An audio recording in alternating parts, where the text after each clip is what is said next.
Cumprimento os irmãos da classe de Gideões com a paz do Senhor. Estamos novamente aqui para compartilhar mais uma videoaula. Dessa feita, irmãos, para ser mais didático, nós estamos aqui com uma nova plataforma que vai possibilitar, quando for necessário, a gente apontar com esse cursor que os irmãos estão vendo aqui amarelinho, tá bem? Então isso vai nos ajudar a ser mais didático. E dessa feita, irmão, nós estamos estudando aqui a lição de número 8, que traz por título edificado sobre o fundamento do apóstolo e dos profetas. Tá bem? Nós temos o texto áureo aqui edificado sobre o fundamento dos apóstolos e dos profetas, de que Jesus Cristo é a principal pedra da esquina, e temos aqui a nossa verdade prática: Jesus Cristo é a pedra basilar da igreja, que está edificada por meio dos ensinamentos dos apóstolos e do testemunho dos profetas, tá bem? Tomamos nossa leitura bíblica em classe, e nossos hinos sugeridos, não estaremos lendo para economizar um tempo aí e ser mais curto o nosso vídeo, mas o irmão pode estar fazendo em casa, tá bem? E temos aqui já a nossa ilustração aqui e a nossa divisão por capítulo, que a gente já tem falado com os irmãos desde o começo da lição aí, né? Que nós estamos estudando o capítulo 2, e esse capítulo 2 ele está dividido em 4 lições, a 5, a 6, a 7 e a 8. E hoje nós estamos estudando as 8, falando mais especificamente sobre os fundamentos dos apóstolos e dos profetas, né? E aqui eu coloquei alguns exemplos, né, de pedra angular, e aqui eu escrevi aqui as principais nomes que Cristo é chamado na Bíblia através desse tema aí, voltado para a pedra, né, de fundamento aí, né? Então temos a pedra que os edificadores rejeitaram aqui, tem a pedra que faz cair, pedra de tropeço, pedra fundamental, pedra angular, pedra de esquina, pedra de cabeça de esquina, rocha de escândalo e pedra principal, né? Algumas pessoas questionam, que acham que nesse ponto aqui, como nós podemos ver aqui, que eu estou apontando, ela não seria uma pedra angular, porque é uma pedra de esquina, e aqui logo seria uma pedra angular, aqui em cima dessa abobada aqui, que nós chamamos aqui, dentro dessa arquitetura romana. E aqui nós podemos ver que está destacado aqui também a pedra angular. Mas, irmãos, quando se fala em ângulo, e eu até coloquei aqui para ser mais didático, que o ângulo pode ter vários modos de ser representado. E esse aqui, que alguém falaria que não seria pedra angular, mas pedra de esquina, pode ser também pedra de esquina e pedra angular também, porque aqui nós formamos um ângulo de 40 graus. De 90 graus, assim, melhor dizendo, né? Que é esse aqui, ângulo reto, né? O ângulo reto tem agudo, obtuso, meia volta, né?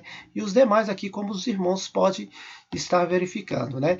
Então, não tem nenhum prejuízo chamar essa aqui de pedra angular, essa aqui também de pedra angular, de pedra de esquina, pedra fundamental, pedra basilar.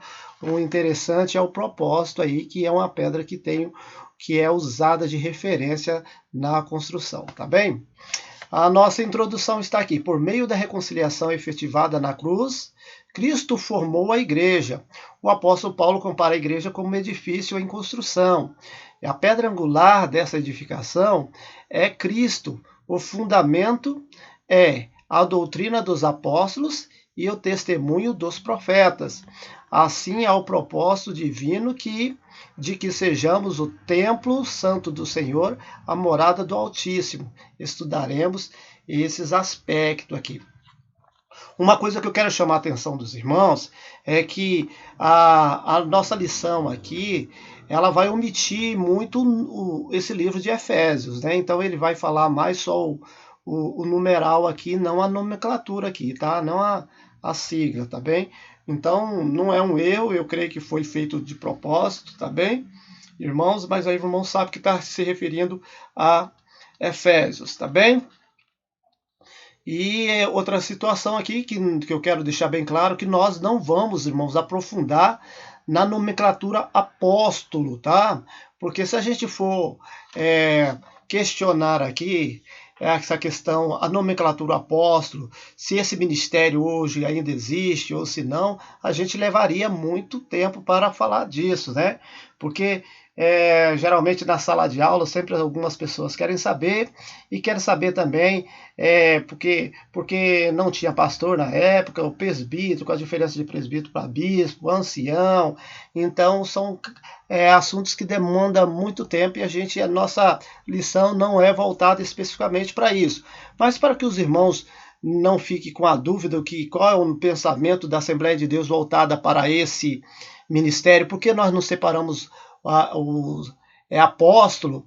Aqui nós podemos ver que o apóstolo ele tem que ter algumas características, né?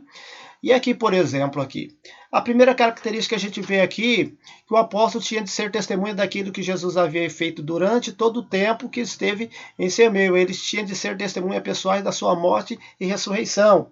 E aqui nós podemos ver aqui que tem uma leitura bíblica aqui que fala que desde o batismo de João até o dia em que entre nós foi recebido em cima. Isso aí foi quando eles estavam se preparando para separar José, né? E aquele chamado Justo e também Matias, né? Que eles colocaram os dois e lançaram sorte, tá bem? Temos outro aqui, todos os apóstolos foram chamados diretamente por Jesus, tanto os 12 como posteriormente Paulo. Aqui, irmãos, eu acho interessante aqui que nesse versículo aqui diz assim, olha, escolheu 12 deles a quem também deu o nome de apóstolo. Então Deus deu o nome de apóstolo para aqueles 12, né? Aí temos aqui mais embaixo, aqui no 3, o ministério apostólico foi especial e exclusivo para a função da igreja de Jesus. Então, aqui nós podemos ver aqui que havia uma especificidade ali para fundamento. Ele não era algo que precisava estar se replicando, mas tinha um propósito ali específico, tá bem?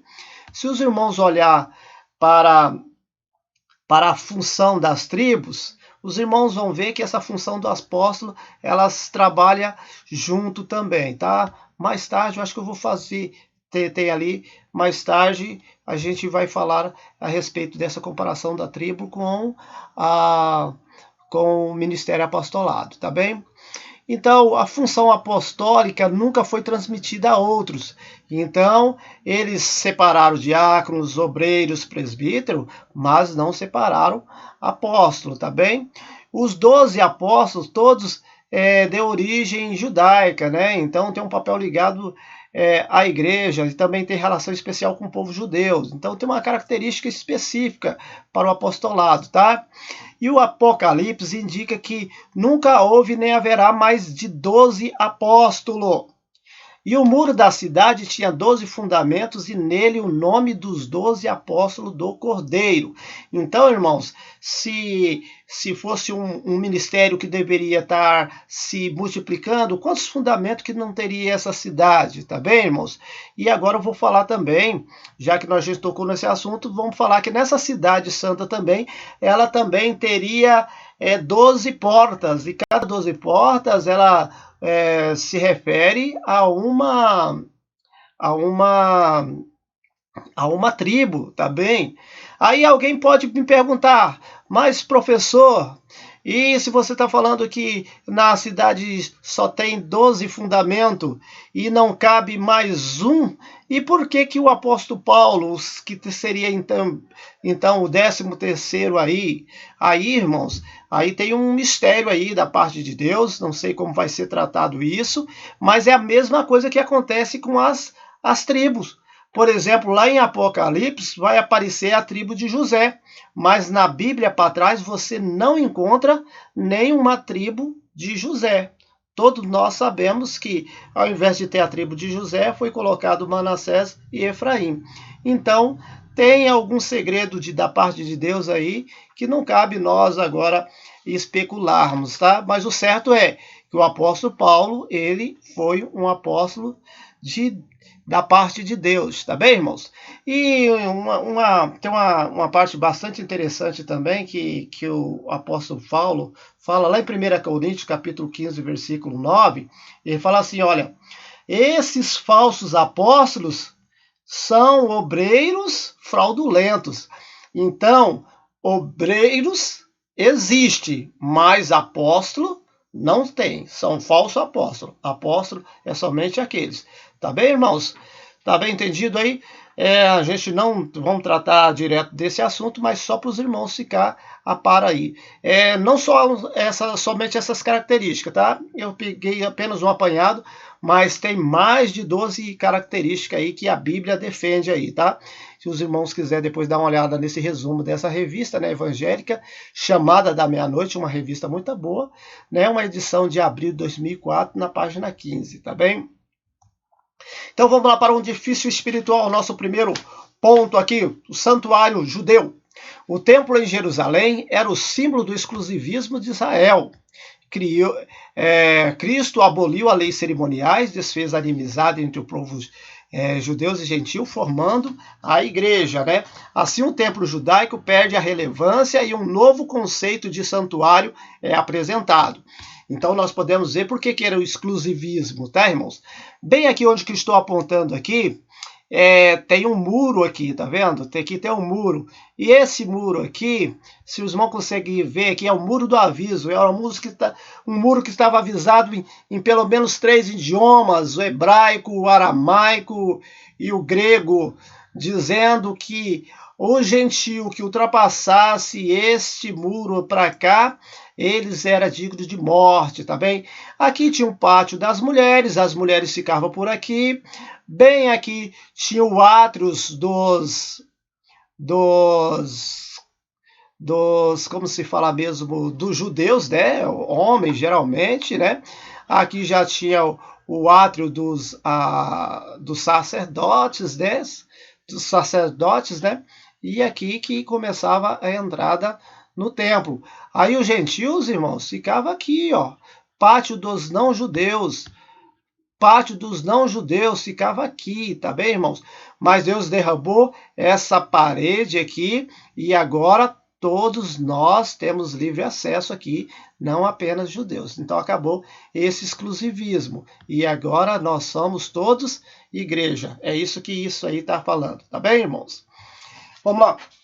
O edifício espiritual, o santuário cristão, os que pertencem a Cristo são comparados a um edifício onde Deus habita em espírito, tá bem? Salomão reconheceu que o templo em Jerusalém não poderia conter a Deus, tá bem?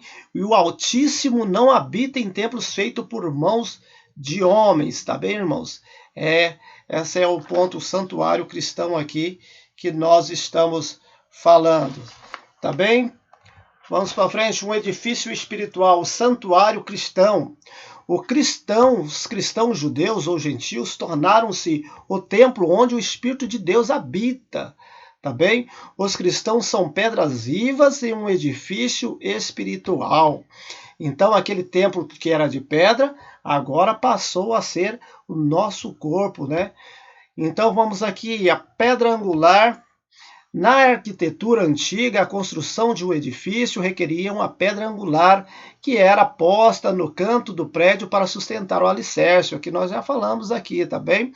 Para que se tenha uma ideia dessa dimensão, em uma das escavações no lugar do Templo de Jerusalém, foi encontrado um monolito com cerca de 12 metros de comprimento. Tá, irmãos?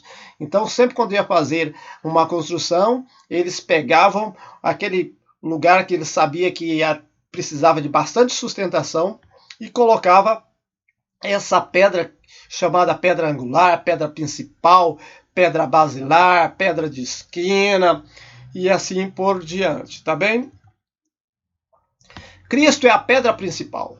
A identificação de Cristo como a pedra angular remonta à profecia messiânica, em que a pedra rejeitada tornou-se a cabeça de esquina.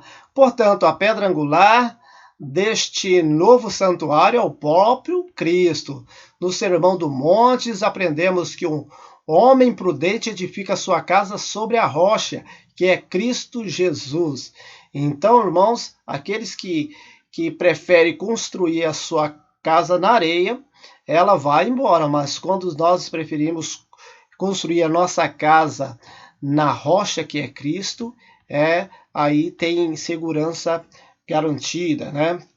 Vamos passar para o nosso segundo tópico aqui, o fundamentos, apóstolos e profetas, né?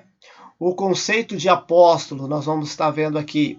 O termo grego apóstolo é usado para enviado ou mensageiro, tá bem, irmãos? Só que não é assim, simplesmente um enviado ou mensageiro. É um enviado com responsabilidade daquele que o enviou. Então ele tem uma responsabilidade, né? Os evangelhos usam os termos quando se refere aos 12 escolhidos por Jesus, né?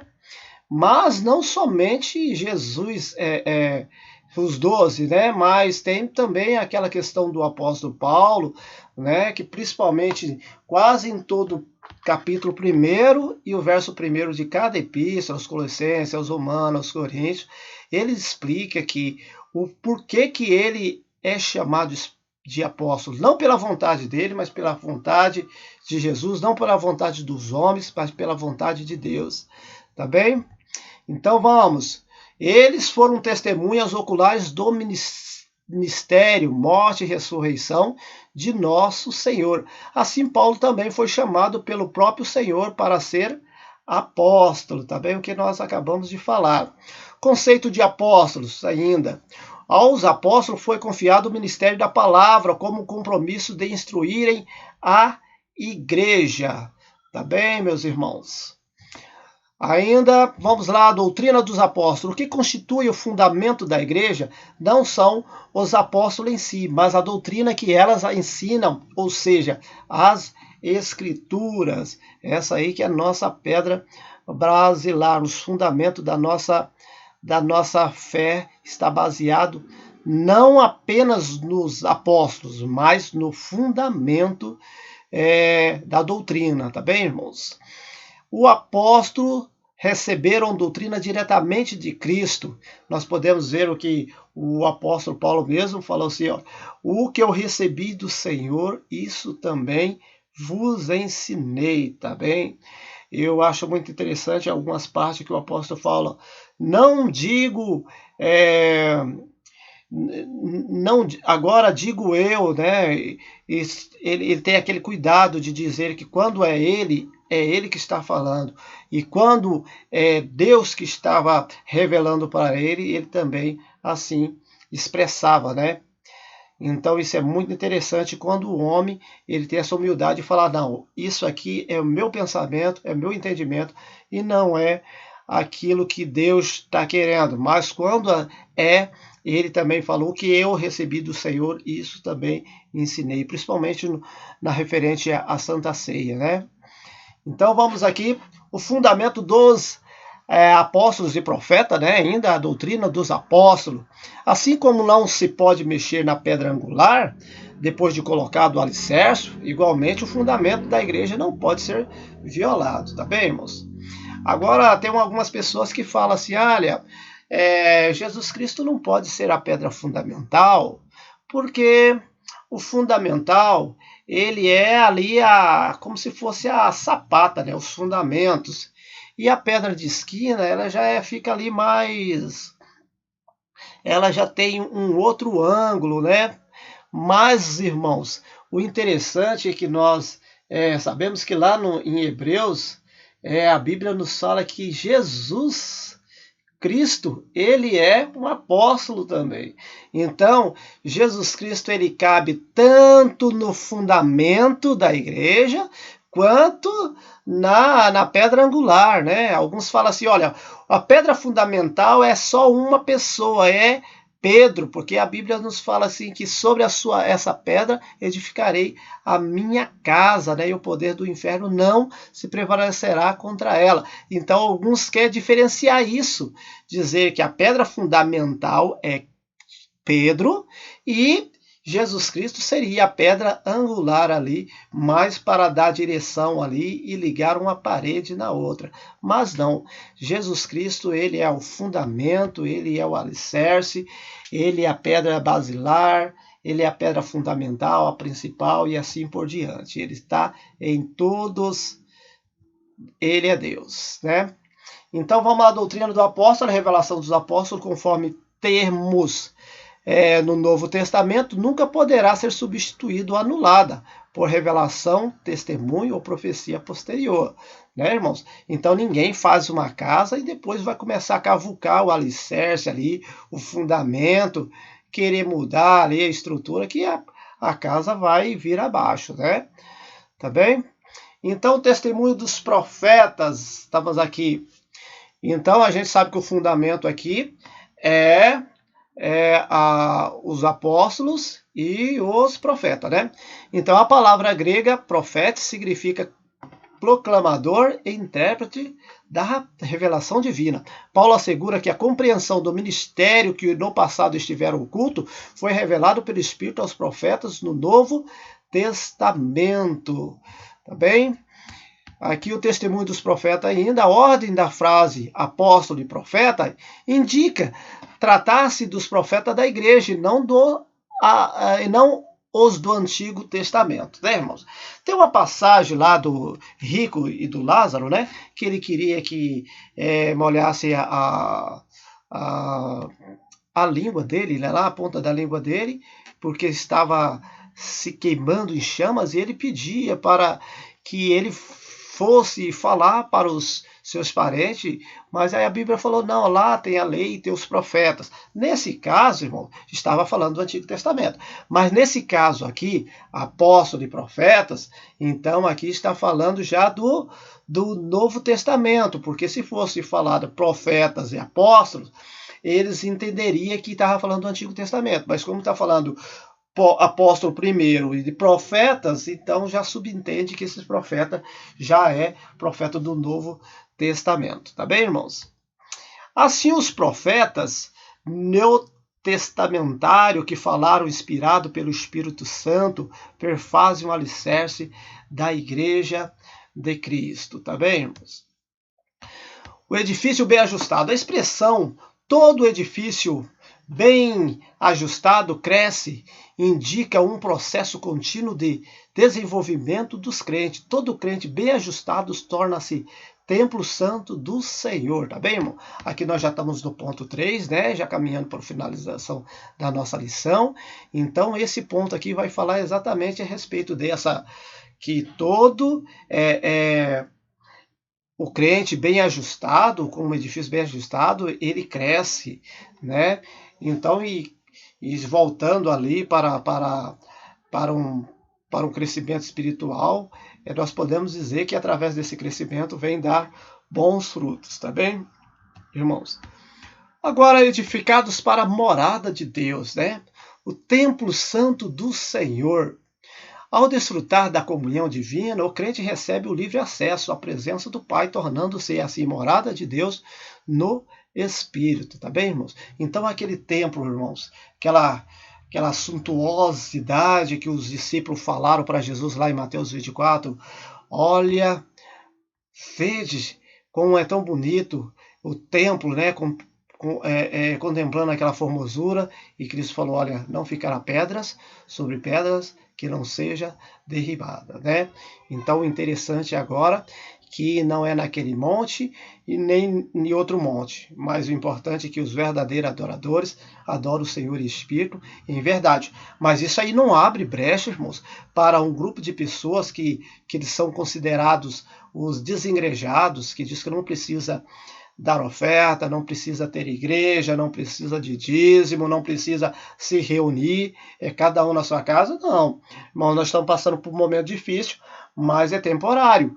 Quando isso passar, vamos voltar para as nossas congregações, cultuando ao Senhor, estamos fazendo culto doméstico, mas o propósito do cristão é estar congregando junto com seus irmãos, tá bem? Aqui temos aqui o ponto 3, morada do Altíssimo. No Antigo Testamento, a expressão morada de Deus fazia alusão ao tabernáculo e depois ao templo israelita, né? Então a gente podemos ver aqui que tem um tabernáculo aqui, nós podemos ver que os gentios ficavam nessa região, os judeus também ficavam aqui nessa região aqui, e aqui entrava só os sacerdotes. Eu creio que algumas pessoas que iam trazer o sacrifício também entravam aqui, mas não era local para estar aqui. E aqui dentro só entravam os sacerdotes mesmo, né? Para fazer a manutenção aqui. E aqui só entrava uma vez no ano. Tá bem, irmãos? E lá pro lado de fora também tinha o altar do holocausto, onde que uma vez por ano, né, tinha aquela questão de imolar, o sacerdote colocava a mão ali para passar, oferecia por ele e pelo povo, soltava o bode expiatório e assim por diante, né, irmãos? Então a gente já falou sobre isso na lição passada. E o interessante aqui, que eu quero trazer aqui para os nossos irmãos aqui também, que aqui temos o templo aqui também, né? Que nós podemos ver aquele muro da separação. Aqui temos aqui onde ficava o pessoal em quarentena aqui, que eram os leprosos. Aqui ficavam os nazireus, aqui era coisa do óleo. Aqui tinha outro armazém também de farinha, né? Aqui ficariam as mulheres. Os judeus, homens, ficavam embaixo dessas colunas aqui, que era o átrio dos judeus, e aqui ficavam os sacerdotes, né? E aqui dentro do templo também tinha toda aquela situação que os irmãos já sabem. É meio parecido com isso aqui, nós podemos ver que tem um candelabro aqui, a mesa dos pães, e aqui tem o altar também, aqui, que é o altar da adoração, né? De incenso, tá bem, irmãos? E aqui o altar de bronze, né? E aqui a pia. Tá bem, meus irmãos? E eu fiz aqui uma breve explanação aqui para os irmãos aqui, que eu quero dar uma tarefa para os irmãos lerem lá em Hebreus capítulo 8 e o verso 13. E já emendar com Hebreus 9 até o 2, vai falar do primeiro tabernáculo. E o segundo tabernáculo vai falar do 9 e do capítulo 9, versículo 3 ao 9, vai falar do segundo tabernáculo, tá bem? Por que eu quero que os irmãos vejam isso aqui, tá bem, irmãos? Porque é o seguinte, essa aqui nós podemos ver aqui que tem aqui o altar de bronze, né, que nós já falamos, e temos aqui a pia também, né? E temos aqui o candelabro, a mesa dos pães aqui. Em Hebreus, irmão, quando se fala em tabernáculo, ele não vai falar mais dessa parte aqui. Por que ele não fala mais dessa parte, irmão? Porque essa parte já caiu. Essa parte aqui, ó, Jesus Cristo já foi o sacrifício, nós já estamos limpos pela palavra de Deus, então isso aqui já não existe mais. O apóstolo, quem escreveu aos Hebreus, já vai falar desse primeiro tabernáculo e esse segundo tabernáculo. No capítulo 8, verso 13 e o 9, porque é o seguinte, irmão, a Bíblia antes ela não tinha capítulo, então, embora esteja dividido por capítulo lá, mas o assunto é o mesmo, tá bem? Então, por isso que começou no 8, vai terminar no 9 e vai em diante, tá bem? Então, aqui, meus irmãos, aqui é o primeiro tabernáculo e aqui é o segundo tabernáculo. Esse tabernáculo também aqui, irmão, vai deixar de existir. Esse tabernáculo aqui, a gente tem aqui comunhão com os irmãos, temos a iluminação do Espírito Santo e da Palavra de Deus, temos a adoração e através da adoração nós entramos nos céus dos céus. Mas quando esse tabernáculo cair aqui, nós entrarmos para o céu definitivamente, irmãos, isso aqui também vai passar. Então, já passou isso aqui, Jesus Cristo já cumpriu. Isso aqui nós estamos vivendo hoje, nós precisamos adorar, nós precisamos orar, nós precisamos mandar incenso. Mas quando nós passarmos para esse patamar aqui, irmãos, nós não precisamos mais... A comunhão já vai estar plenamente aqui, a adoração vai estar plenamente aqui. Então, a palavra de Deus, os olhos do Senhor que vai nos iluminar. Então, aqui, irmãos, eu gosto de comparar isso aqui como um foguete. Olha como que é um foguete. Um foguete, ele tem toda essa parafernália aqui, tá vendo? Olha o tamanho. Mas sabe qual é a parte interessante desse foguete, meus irmãos? É apenas essa parte aqui que eu estou mostrando aqui. Seja um satélite ou seja uma sonda. Ou seja, aquela cápsula também que foi para a Lua também, né? Mas acontece o seguinte, irmãos. Quando lança o foguete, essa primeira coisa aqui, já começa a cair no mar. Essa coifa aqui também já começa a se soltar. Essa parte aqui também já vai ficando para trás, vai sendo queimada e vai virando lixo espacial. E que entra em órbita é apenas essa pecinha. Então nós podemos ver, olha o tamanho disso aqui para levar apenas a isso aqui. De repente um satélite ou de repente uma sonda. E aí, irmãos, é o que nós podemos falar. Aqui já ficou para trás esse pedaço. Vai ficar mais esse pedaço para trás. E o mais importante, irmãos, é só essa parte aqui, que vai ser a adoração para sempre. Tá bem, meus irmãos? Então leia lá, que os irmãos vão entender melhor do que nós estamos falando aí. Tá bem? É muito interessante essa leitura aos Hebreus. Tá bem, meus irmãos? Ainda no ponto 3 aqui, a morada do Altíssimo. No Novo Testamento, Deus habita em nós por meio do seu Espírito. Deus não habita em templos feitos por mãos de homens. Ele reside individualmente dentro de cada cristão, bem como no corpo inteiro de crentes. A igreja formada por judeus e por gentios, né?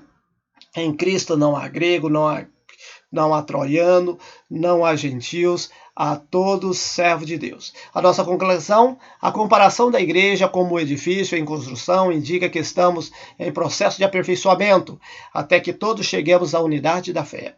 A pedra angular, que é o próprio Cristo, não pode ser substituída. A doutrina dos apóstolos e os testemunho dos profetas não pode ser revogado. A nossa próxima lição é a lição de número 9, o mistério da unidade revelado, tá bem? Não perca a próxima lição. E aí está o nosso contato, tá?